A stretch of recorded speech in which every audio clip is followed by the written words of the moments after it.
All right, guys. So we can just have everybody's attention. We're not trying to talk y'all head off. We're going to keep it nice and short. But we just want y'all to take it serious. Just like Mr. Ted said, we flew all the way in from Georgia. Miss Polly reached out to me, I think it was like a couple of days ago. It wasn't even, probably like within a week. She reached out to me and she was just basically like, hey, I get a lot of messages on social media, so it's like, I don't even know, like I was telling Casey, I was like, I don't even know how I did respond to her messages, but I ended up responding. I was like, yeah, man, we'll do it, even though we got another camp this week too. We got to go to another camp when we leave here Wednesday. We got to go to a camp from Thursday to Sunday. So we just want y'all to know that it's something that we take very serious. And we're just going to tell y'all a little bit about our story. Me and Tavon, we got taken away from our biological family at birth.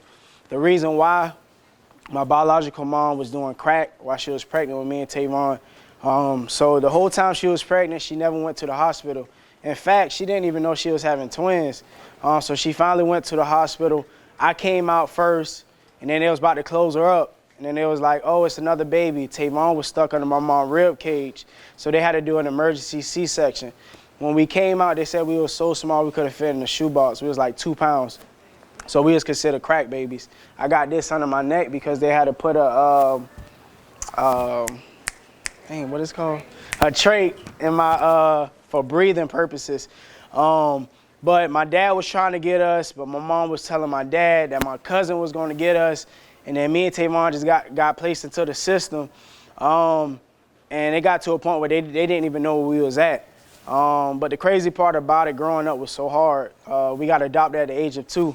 Everybody think once you hear adopted, like, oh, you got it made. But in our reality, to me, I think adoption is kind of, it's 2 sides to it, but it's like once you get adopted, you got no more caseworkers, nobody coming to check in on you. So it's like now you with this family, and it was just like growing up, man, we were so afraid to actually say like what we was going through, how adopted parents was treating us. They never said, I love you. They never said, I care about you. They never gave us any hugs, anything like that. So it's like at the age, who in here 11? Who 11? So at J age, me and Tavon started smoking and drinking because we didn't know what else to do. We were so hurt, we were so broken. I tried to commit suicide several times because I was like, man, I'm with this family. Like, I don't even want to live no more. It got to a point where it was so bad, like, I was just like, man, the way these people look at me, the way these people talk to me, they treat me like I'm nothing. They treat me like I'm a slave. They got me cleaning up their room. They got me washing the dishes, cleaning up the whole house. And it's like, man, like, why did y'all even got us if y'all gonna treat us that way? So it's like at a young age, I was like, man, I don't even want to live no more. And I tried several times. I was in the restaurant. I remember going in the restroom, and I'm getting a belt, and I'm just looking at myself in the mirror trying to figure out, like, who I am as a person. We didn't know any information about ourselves growing up. All we knew was our biological name. So my name that I got now, that's not even my real name. They changed it. So it's like, I'm looking in the mirror and I'm like, dang, who am I? They never told us what my mom's name was. They didn't tell us where we was from. So the whole time in school, people asking us like, where y'all from? We saying, my mama white, we from Alaska. So we had to come up with our own story. And it was just so hard, man. Like, so many times I just wanted to give up and just throw in the towel. And it got to a point where I got so numb, I didn't even care no more. I'm just like, man, like, okay, I'm with these people. They treat me wrong. I'm scared to open up and tell somebody. Like, I'm afraid, like, to tell somebody. That's why I told, when I was talking to Jay yesterday, it kind of touched me because I'm like, wow, he's 11 and he's talking to somebody. He's talking to a grown person telling me what he going through. And I didn't have that boldness when I was growing up. I would just keep everything in it. I used the example to Jay. I said, us kids that grow up in the system, we're like a soda. Oftentimes we keep everything bottled in, and after a while you just keep shaking it up for years till you get 18, 19, 20, then all of a sudden you twist that cap and you just burst. So I'm gonna go ahead and let Tavon talk. Well, Davon kind of told all the good stuff. Yeah, growing up was pretty hard for us. And that's why we fight so hard for kids in foster care. And just coming yesterday, it was just like, wow, just seeing all you guys and was talking to Ray Vaughn. He was like, man, like y'all can really relate. And that really touched my heart because I'm like, man, like just made me want to cry. Like,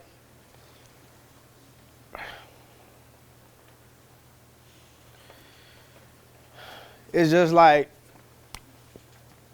that us kids that go through this system, we go through so much. And a lot of people don't understand the type of stuff that we have to go through. And that's why we fight so hard for us, all of us, so that just so we can make it better. I know we can't fix the whole system, but we just want you guys to know that y'all got people that's fighting. We fighting, and we just want to make an impact while we here on earth. 'Cause I feel like that's what God placed us on this earth to do. And just being here, man, it's just amazing. Just being able to bond with all you guys. That we see, we 26, man. We out there having fun with you guys because that's what we do. Me and Davon used to work at a group home, and they fired us because we was spending so much time with the boys. It was a boys' home. We was in the boys' room, bonded with them, having so much fun, and they didn't want us to do none of that stuff. They didn't want us to play basketball. They didn't want to do none of that. Me and Davon said we said we're gonna make a change. So we was bonded with the kids, and they fired us. And to make a long story short, we just want you guys to know that we love you all, and we are here just to impact your life just a little bit, whether it's spending time with you, bonding with you, playing with you, because you guys deserve it, man. You guys are special.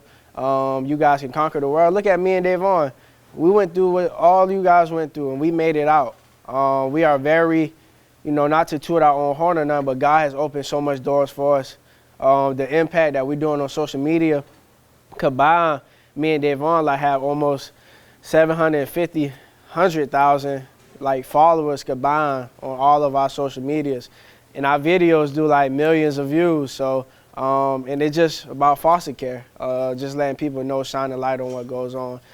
So, man, we just wanted to come and just tell you guys to keep pushing, don't give up. We could have gave up, but God had something for us, and God got something special for each and every one. That's what we was telling Jay yesterday. Said, the stuff, y'all don't understand the stuff that you guys are going through right now, but just know that there's a reason that you guys are going through whatever you're going through, no matter what it is. Yeah, and just keep your head up, because just like I said, when that time when I was about to try to commit suicide, imagine if I would have committed suicide, I wouldn't be here to be able to talk to you guys. And it's just amazing, man, because oftentimes we look at hurt and pain as a bad thing, but you gotta think about it. When you growing up and you going through something, it's not gonna feel good. Growing up don't feel good. So if you're going through a painful situation, you gotta look at it like this. Okay, God created me. God know what I can handle. God know what I can't. So if God allowed me to go through this, it's for a specific reason. Like when I was a child, y'all age, I didn't understand nothing I was going through. But now I'm 26 and I'm like, wow, I had to go through all of this, and now we're impacting millions of lives. Foster parents are reaching out to me. Biological parents are reaching out to me. Kids are reaching out to me. And that could be you. You guys can be the next us. With a large social media platform, I never know I was gonna have all these people follow me on social media. But it's because we're not afraid to tell our story. Never be afraid to tell your story, because oftentimes us kids that come through the system, man, we hit 18, we like, man, I can't wait to age out. But when you age out, what you gonna do? Because if you never deal with that hurt and that pain, guess what? You're gonna be right back at step one. So instead of trying to run from your problems and your pain, just deal with it. Solve the issues and just get through it. But yeah, me and Tavon, we got some big things coming up, and we doing a lot of stuff, and we want you guys to know that, listen, if y'all think that ain't nobody fighting, look, I quit my job. I was working at Toyota making decent money selling cars. But guess what? I said, you know what? These kids mean more to me. So I quit my job. I don't even work no more. I don't. I just do what I do with the foster care and just being an advocate, because I'm like, you know what? I feel as though if I don't do it, who else gonna do it? So I just want you guys to know that this is something that I take very serious. When opportunities like this, I take it, I cherish it. And I'm most definitely gonna tell people when I get back to Georgia, I'm gonna tell people about y'all, people I met, because it's like I want people to know, man, and I thank Mr. Ted and all the staff for what they're doing, because they're doing something amazing. And although this might not be something that y'all want to do, but guess what? When you get my age, you can be like, dang, man, I remember like I didn't want to go to that camp, but guess what? I got a chance to meet the twins, and I feel as though we some of the coolest people in the world. I mean, I'm just saying. But yeah, like, you know, but you know, we just try to use our pain and our story. And me and Tavon been through a lot. We just giving y'all, we've been in the street, sold drugs, seen people get shot right in front of us, been in situations we got guns pull out on us. So it's like, man, if y'all gotta talk to us about anything while we here, execute. We only gonna be here till tomorrow, but listen, we've been through so much in life, not just the deal with the foster care part, but the street life. Going down the wrong path, being a follower, not a leader. So while we're here, make sure y'all execute it. Make sure y'all talk to us about anything y'all want to talk to us about. And another thing, She got a question. And I got a question too. I was talking to him today, well, you today, and I told him I wouldn't change my behavior because I want Gabe to learn to not be like me, to be someone else that does good things and not do bad things. And that was one thing about when she told me that, it almost made me cry because I'm like, wow, how old are you? 10. She's 10 years old and she telling me like, man, like what I'm doing is wrong and I understand that. And I got a little brother and I got a sister and I want to be able to, she said that I want to be able to be an example to my siblings. And she said all the time she talked to her sister is, Haley. But she was just basically saying like every time they talk that they always, I hate you or this and that. And I said, have you ever told your sister that you love her? And it touched me because she was like, not yet, I'm not ready. And I'm just like, it touched me because I'm like, man, like people are dying every day. You know, so if you got loved ones in your life, make sure you're telling them that you love them. And just to hear that coming from a 10-year-old, I'm like, wow. She actually want to change her life at a young age and want to do better and do the right. And she was just telling me about her foster parent, the person she stayed with. When she get 18, she want to be able to help her out. And I'm just like, man. So I don't want y'all to think like, yeah, y'all see us running around, but man, I was talking to Jay yesterday, and after I talked to Cam and talking to some of y'all, I'm just like, man, like this is a blessing to me. I know it may be a blessing for y'all, for us to be here, but y'all actually are helping me and touching me. So I just wanted to let y'all know that too. And another thing I was about to, a lot of you guys don't know, but like 3 weeks ago was like a month ago when we did the walk. Yeah, oh yeah. Like a month ago, Davon saw a guy on TikTok that was doing a walk for people in mental health. So right away, Davon was like, man, we should do a walk for kids in foster care. And at first, because I drive a truck, so I'm like, oh, I got to take off of work. But Davon's like, he was going to do it. I was like, I can't let Davon walk by himself. So I took off. I haven't been to work since. I haven't been to work in a month.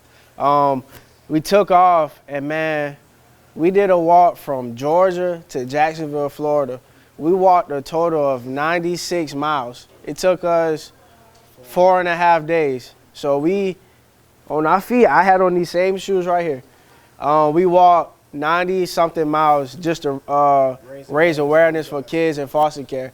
And it was a life-changing experience, just letting the kids know that we're willing to go the extra mile, and that's what you guys have to do, keep pushing. No matter, it was tough. The first day, I wanted to give up. I said, man, we done walked like 20 miles that day. I said, Davon, I'm trying to go home. He was trying to quit, but I was like, man, we're doing it for a bigger reason. We're doing it for the kids. So. And I tell people, I said, that walk was just showing how we endured through the system. Like, we went through so much, but we kept going forward. And we just wanted to encourage you guys to keep pushing, keep going.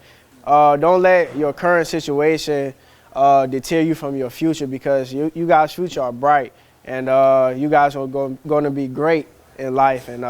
And just to let you guys know, me and Tavon, we're kind of busy. Like, we doing this camp, and when we go back, we got camp from Thursday to Sunday. And guess what? That Monday, me and Tavon are doing another walk. We're planning on doing 20 miles in every state before the end of the year. So we planning to go to every state in the U.S. before the end of the year doing 20 miles. So after we get finished with camp Thursday and Sunday, that Monday, that morning, 5 to 6 a.m. that morning, we got to go all the way to South Carolina, and we doing 20 miles in that state just to show people all around the world that foster kids matter. And when I wear that on my shirt, I got it on my car, I got it everywhere. And I want people to know, like, listen, although we walk around, we got that title, no matter if you're adopted, you're a foster kid, but we just want people to know that foster kids matter, because oftentimes they look at us like kids go to different placements with trash bags.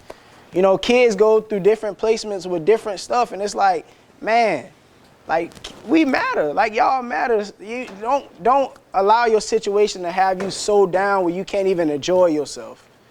Because I'm very observant. I watch the majority of all of y'all. And it's like, I was that child. I was you, so I know, like, y'all carrying all of this at a young age and y'all don't really know how to deal with it. But enjoy yourself. Be a child. Be a child. And just want to let you guys know that I love you all. If you guys need anything, need any help, I always fly to Ohio. It don't matter. I do whatever I can. For these kids, I do whatever I can. I stopped doing stuff for myself to make sure kids straight, because I just feel as though it's a need. So don't feel shy. If, you know, whatever you guys need, we're here for y'all. That's all I got.